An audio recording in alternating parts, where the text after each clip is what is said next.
Hello friends, నేను మీ పల్లెటూరు చెట్టిని. ఈరోజు మా సండే కాబట్టి మా స్కూల్ హాలిడే. అందుకని ఈరోజు బ్లూ వాటర్ చేసుకుందాం అందరూ చేస్తున్నారు యూట్యూబ్లో.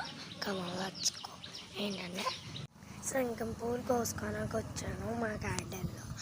కమల్ వచ్చుకో చూసేద్దరా. శివలింగం పువ్వులు అంట. నా పేరు అంతలా తెలీదు, అందుకనే కోస్తున్నాను. ఇదిగోండి ఎన్ని మాత్రం వచ్చింది. మీరు ఎప్పుడన్నా ఎలా చూసారా? ఇప్పుడు నా దాంట్లో చూడండి. అండ్ అందరూ ఎవరు సాంగ్స్ డ్యాన్సెస్ చేయట్లేదంట, పెడుతున్నారు ఏమో. ఏంటో తామర చెట్టు